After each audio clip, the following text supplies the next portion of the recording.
Alright guys, I am Matt. And I'm Rabea. And this is Sound Like on Andertons Television.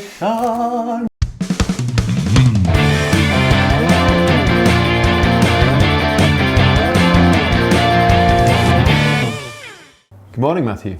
Morning, Rabea. How are you? I'm great, and all the better for this video. It's been a long time coming. It has. And it's been very much requested by you guys. It had me looking at very, very expensive guitars online, and it's gonna be awesome. Today we're doing Muse by Busting the Bank. There you go.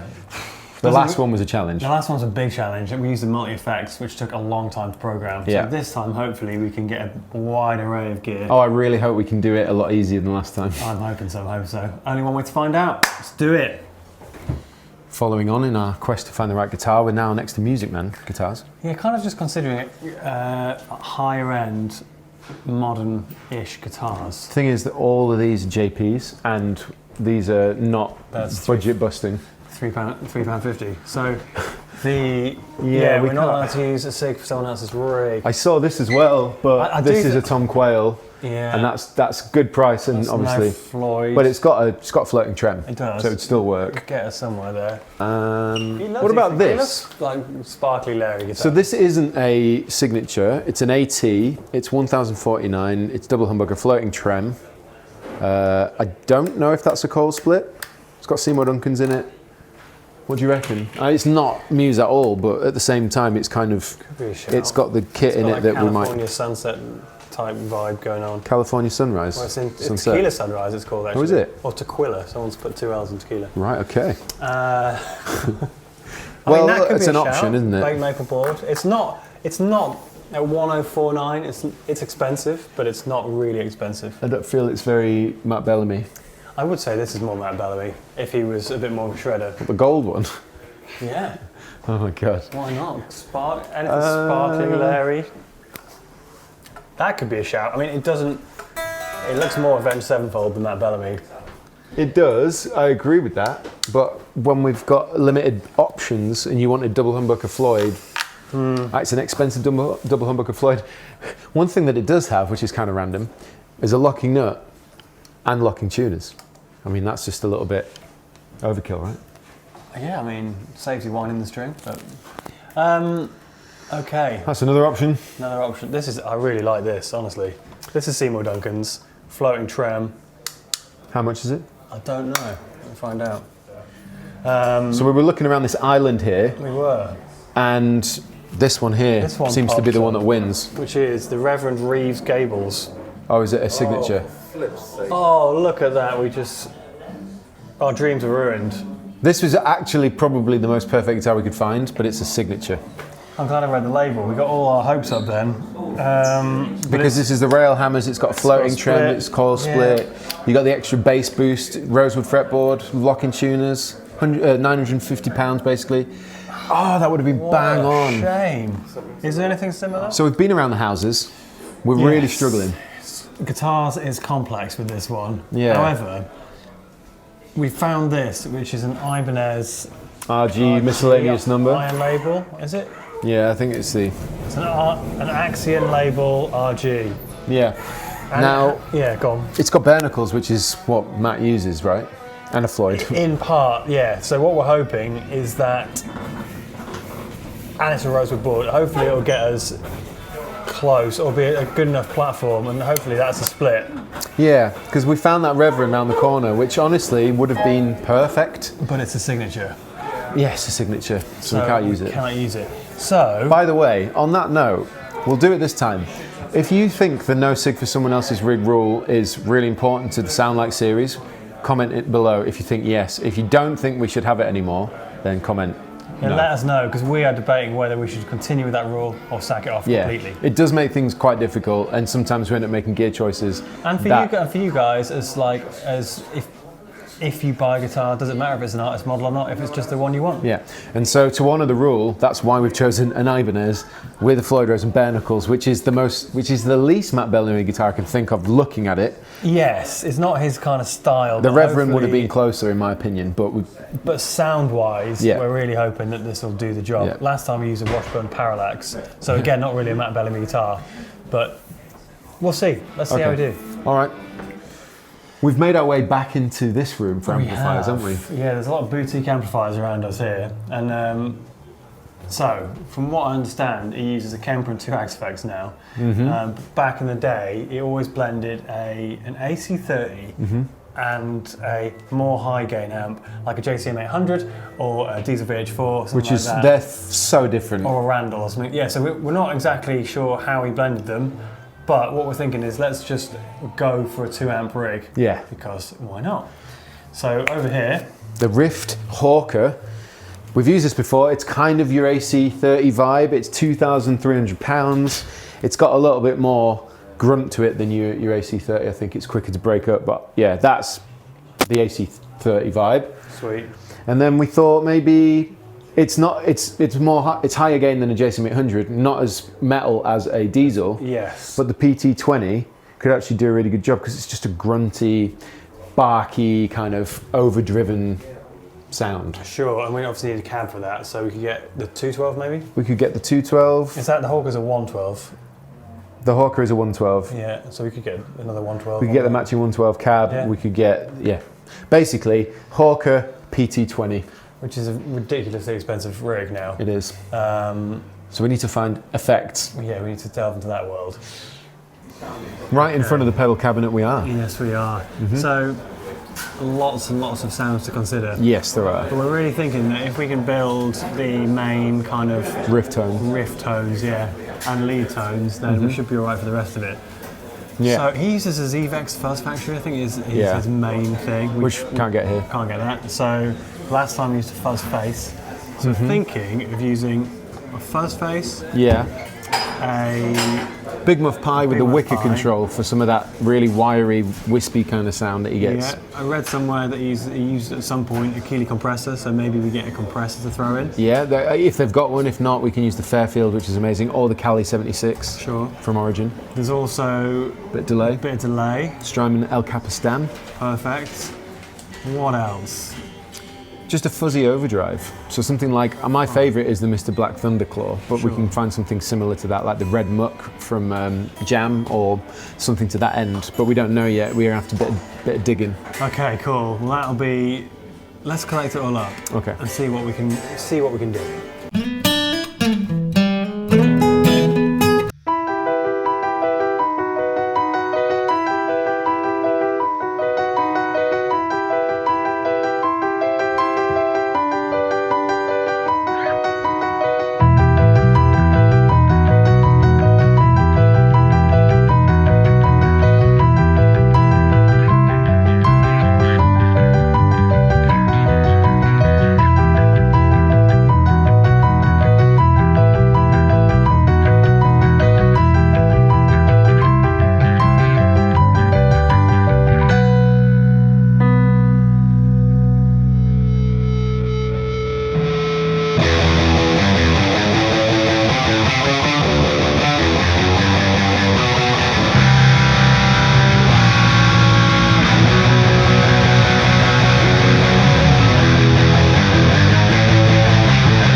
And we're back in the video room. Yes, we are in this modern space rock expedition. Sound like Interesting. Muse. Space rock. Is that Yeah. what you described them as? I mean, like Hawkwind always described as space rock, and See, because this is for like a me- modern Muse were classic rock, classical rock. classical rock. I like It's that. because, like, let's be honest, like Pianos all and the orchestras. original stuff, the old school stuff, it's all it's all like classical music inspired. All got- the chord progressions and all Yeah. that stuff. And it got more like that for a bit, and then it went electro. Yeah, it did. Then it went not very cool. But that's just my opinion. Fine. Well, we call it the classical space rock. Yeah, there you go. Classical space rock. That's There you what Muse are. Beautiful. In any case, this is by far and away the most complex rig we've ever attempted to do on Sound Like. It's the most complex and definitely the most extravagant, which I think is fitting for Muse, but it's also the most expensive. There's a lot of things going on here. We've probably torn down the UK national grid with all our power. But we got there. Yeah.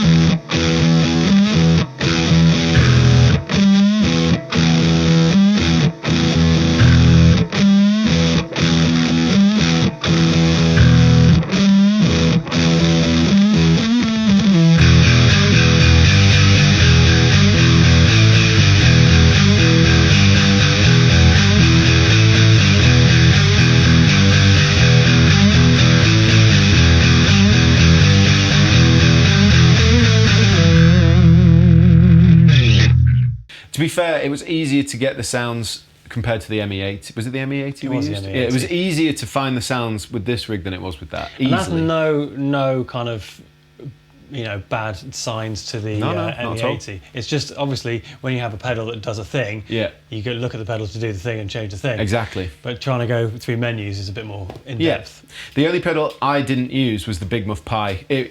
I thought it was going to do the thing that I wanted, that wispy, wiry kind of high end from the fuzz. Didn't do it.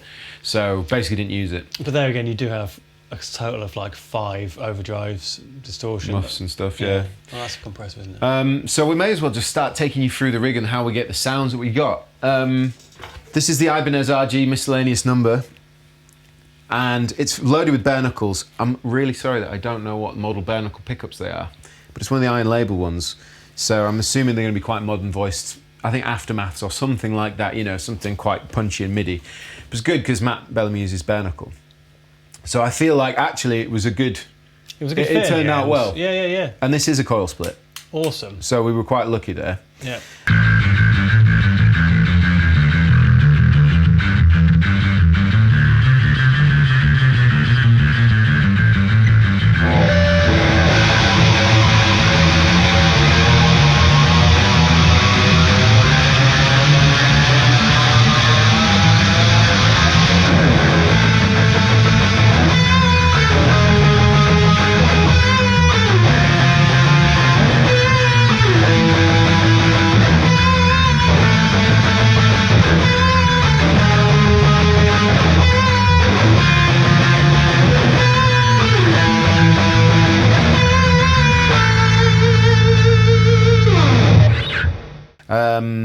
Okay, how is this working? All right, so I'm going into The Very Thing by Snake Oil, which was a last minute grab from the pedal cabinet. I just needed it. As you can see, there's no gain on it. Levels at half. I'm using it like a push, Yep. just to give things a Tube bit more screamer style. Yeah, exactly, a bit more mids. Skip the Big Muff Pi. Raise the Dead, a fuzz from Tate Effects, which is newish brand. I've heard very good things about this fuzz. Great branding as well. Yeah. Beautiful artwork. And it looks like it's off. It's very, very mild amount, which we used for the intro of Supermassive Black Hole in combination with that, which we'll get onto in a minute. The Huff, which actually served really well for the big riff in Nights of Sidonia and stuff like that. Yeah. Kind of that warm, kind of less defined top end kind of sound. Then the Origin Effects Cali 76 compressor. This was really handy. Again, it just tightened things. It gave more gain and it kind of just brought everything together, I felt. So that's and then the Digitech Whammy, which I was kind of worried we weren't going to end up using it in the end. But we did. But we actually ended up using quite a bit. It's I think live as well, like the crazy sounds are more off record and more live. So trying to have all the bits so you can improv Matt Bellamy is quite key, and I think that's one of them. Yeah, I should mention it's the Whammy DT, so it's the updated version with the down tuning function, and I actually ended up using both sides of it, which is really cool. Nice. The first one being the beginning of Hysteria, as it's kind of building up and it's going. I thought rather than do it physically, why not use the Whammy? So I just set it to an octave above and kind of did a kind of thing. Sure. And then for the last track that we just played, Psycho, because it's a Floyd, and I was like, it's in D, it's like it's down, it's dropped. I was like, I cannot face having to tune this guitar. This video has taken a while, just to point out. Oh yeah, we're kind of. This is like 2 hours deep. Overload. Yeah. I didn't want to have to restring the guitar for drop D because it's a nightmare, right? So the down tune function, really, really handy. I down tuned the guitar a whole tone, so instead of, I went. And it was like, well, there you go. Yeah, some may say cheating, others say convenient. Yeah. It was probably worth getting that just for that. Yeah, it's a tiny bit of latency, so don't try to play a lead on it. But if you're riffing out, it just works.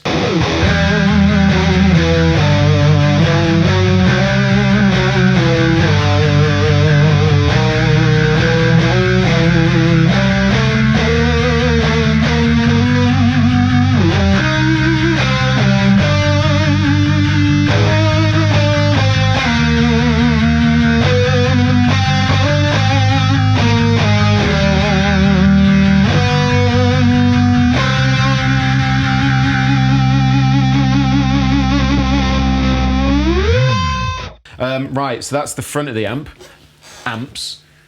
We've got a Friedman, this is the PT20, Pink Taco 20. I'm running it on the kind of highest gain mode. The gain's at about 6, the master volume's at 6. I am attenuating it with the tube amp expander. Yep. And then the EQ's at the middle.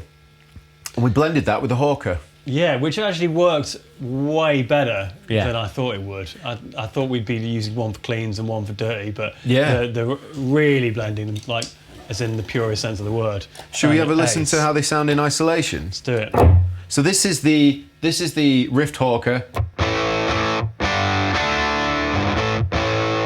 It's kind of like, I don't know, it's quite MIDI and it's got a bit more bite. Sure. And then on the other side, we've got the Friedman, which is all the gain and the grunt.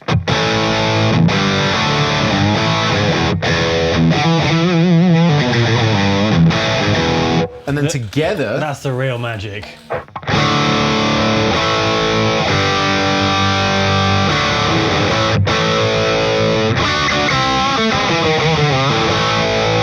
Sounds really good. Oh man, even if you hate Matt Bellamy and you're Yeah. just like, I don't want to sound anything like Muse, still, this is a great setup. It's a great combo, yeah, particularly Amazing. digging in that. It's just girthy and it's really nice.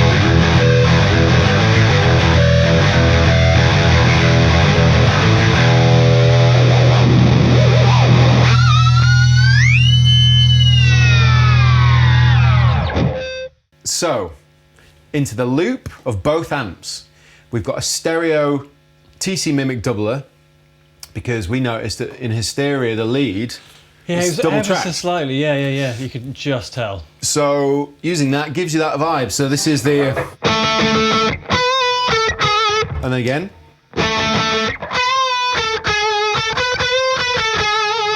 It's really, really subtle. And again, it's one of those things that you'll notice if you're in the room. It gets wider between the two amps, and you do hear. And just to be really clear, these are all stereo. Yeah, right? it's all stereo. They're all split, fine. True stereo. So left, right, you know, like two effects, it's all that kind of right, stuff. yeah. EQ200, which now you can see has been very drastically modded from what we've been using in other excerpts. That was for the beginning of Supermassive Black Hole. Whatever you did with that, Mm-hmm. when you had it off, it sounded entirely different to when it was on. Yeah, so the idea there is that it's scooped and it's making the fuzz almost choke a bit. So let me show you what happens with the Raise the Dead and the EQ200.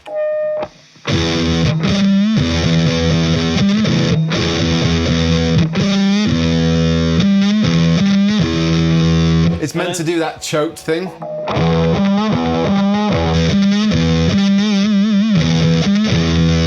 Yeah.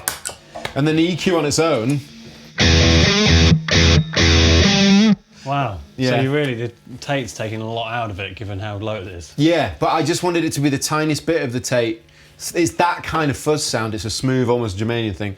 Just a little bit, and then you boost it with that, and it sounds really starved in a good way.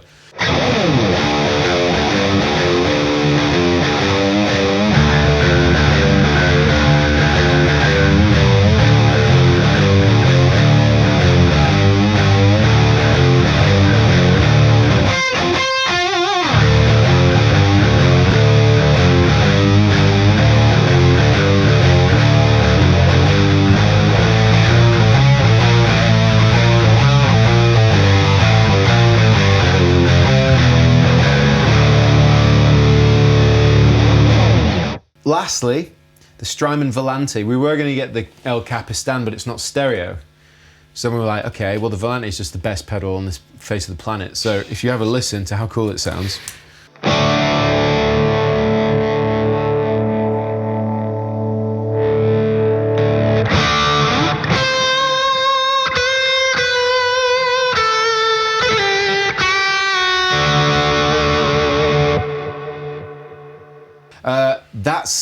that's it. That is it. That's all it is. Oh yeah, there is We've got the little dual. A Layla ABY box. So you can have A or B or both. Yeah. So that's kind of going after all of this and splitting. Sort of 4,000, maybe 4.5 here. You've got 12 here. 1,200 there. Probably how much is 500, maybe 3. Another 120. You're talking, and then you're talking like about nearly 10 grand. 10 grand. And then if you start adding on all the bits I have going on over here. Oh my god, yeah. This bass is about £2,200. It's a very, very, very beautiful Spectre bass in this kind of flamey cherry red going on. Massive gold bridge. I really like that bass, all actually. gloss on the back, really comfortable to play. Sounds amazing. That's going in, well, into the Dark Glass Microtubes B7K. I did get the Vintage Ultra as well, just to see which one would sound best, but I like the B7K better. So, well, more appropriate. That's going straight into Fender Rumble 200, which is a giant piece of bass amp ass behind me. And it sounds like this.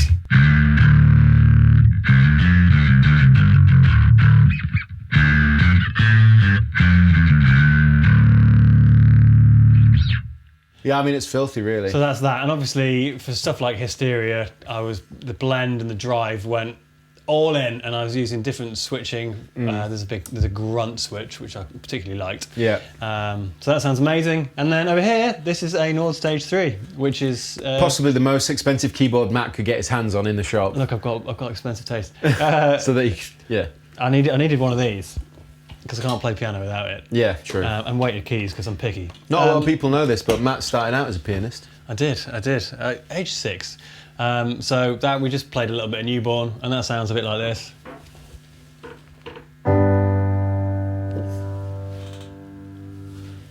Actually, It's all right, is that in it? it's a lovely sounding piano.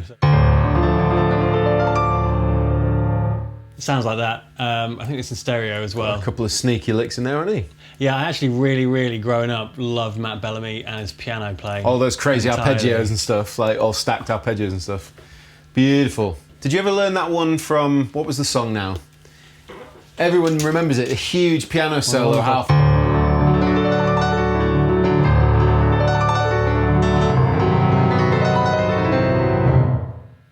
Something like that. Bloody hell. Yeah, so it's the best song ever. That's the most I never intense got the whole playing I've thing ever down, heard you but do. yeah, loads of arpeggios. Oh my god. Yeah, there you go. Calling me impressed and read. But anyway, there you go. That is Sound Like Muse by Busting the Bank. Yes, let us know how you think we did. We slaved at this one. We did slave at this one, so I really hope. We did it justice. Yeah, we're gonna go to bed now. Yeah, that's it. Let us know if you think we did a good job and who you'd like us to sound like next time. No worries. All the gear is in the description box below. Yes, and that leaves us with one last thing to say, which is I've been Rabea. And I've been Matt. And this has been Sound Like on Andertons TV. Like that.